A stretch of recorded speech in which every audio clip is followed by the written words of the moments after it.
Hi നമസ്കാരം. നമ്മുടെ sports Keralam ചാനലിലേക്ക് ഒരിക്കൽ കൂടി സ്വാഗതം. ഇന്ന് ഡിസംബർ 9, 2024 നമ്മുടെ ചെസ് അപ്ഡേറ്റ് ആണ്. നമുക്കറിയാം, അടുത്ത ലോക ചെസ് ചാമ്പ്യനെ കണ്ടുപിടിക്കാനായി സിംഗപ്പൂരിൽ വെച്ച് ഇന്ത്യയുടെ ഡി ഗുഗേഷും നിലവിലുള്ള ചാമ്പ്യനായ ചൈനയുടെ ഡിങ് ലിറയും തമ്മിൽ ഏറ്റുമുട്ടുകയാണ്. ഫൈനലിൽ 14 ഗെയിമുകളാണ് ഉള്ളത്. അപ്പോൾ ആദ്യ മത്സരം ചൈനീസ് താരം വിജയിച്ചു. മൂന്നാമത്തെ ഗെയിം ഡി ഗുഗേഷ് വിജയിച്ചു. പിന്നീട് ആദ്യത്തെ 10 ഗെയിമിൽ ബാക്കിയുള്ള എല്ലാ ഗെയിമുകളും സമനിലയാവുകയാണ് ചെയ്തത്. അപ്പോൾ ഇന്നലെ ഡി ഗുഗേഷ് ജയിച്ചു 11ാമത്തെ ഗെയിം.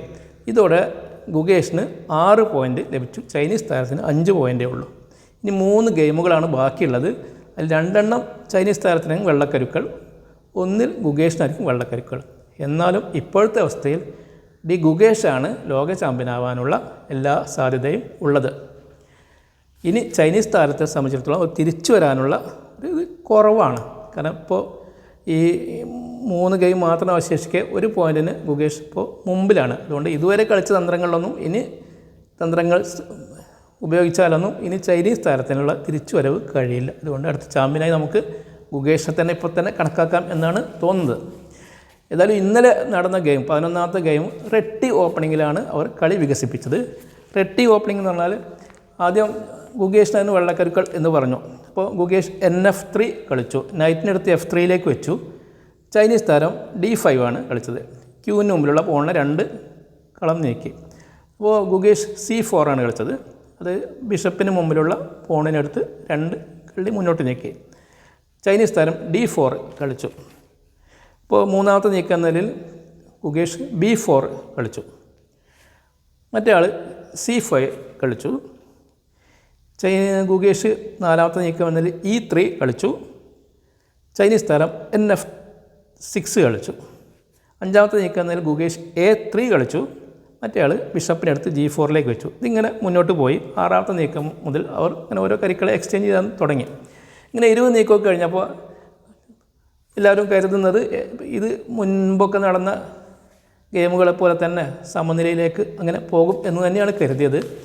എന്നാൽ ഈ നമുക്കറിയാം, ചൈനീസ് താരത്തിനൊരു തന്ത്രമുണ്ട്. ഓപ്പണിങ്ങിൽ ആവശ്യമില്ലാതെ സമയം ഉപയോഗിക്കും.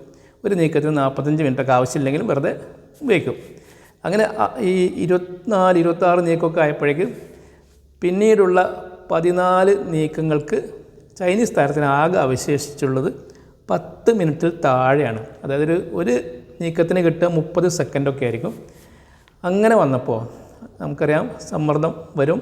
പക്ഷേ ഇത് ചൈനീസ് താരത്തിനൊരു തന്ത്രമായിട്ടാണ് നമുക്ക് തോന്നിയിട്ടുള്ളത്. കാരണം ചൈനീസ് താരം റാപ്പിഡ് ഗെയിമിൽ അഗ്രഗണ്യനാണെന്ന് എല്ലാവർക്കും അറിയാം. അത് നിലവിൽ അതേ 1ാം റാങ്കൊക്കെയാണ് റാപ്പിഡ് ഗെയിമിൽ. ഇപ്പോൾ അവസാനമായപ്പോൾ സമയം കുറവാണെങ്കിലും പെട്ടെന്ന് നീക്കി ജയിക്കാമെന്നൊക്കെയുള്ളൊരു ആത്മവിശ്വാസമായിരിക്കാം.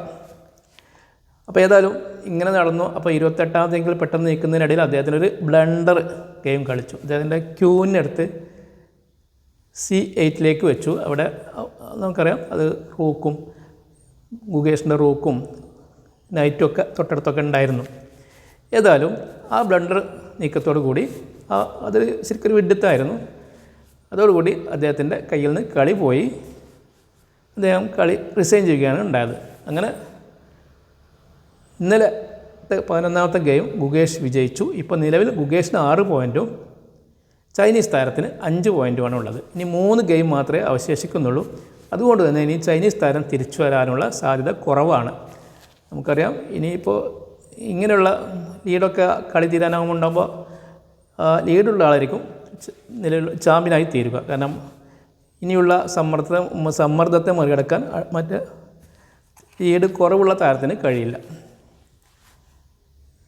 പിന്നെ നമുക്കറിയാം, ഈ ചൈനീസ് താരം ഒരു വർഷമായി ക്ലാസിക്കൽ ചെസ്സൊന്നും കളിച്ചിട്ടുണ്ടായിരുന്നില്ല.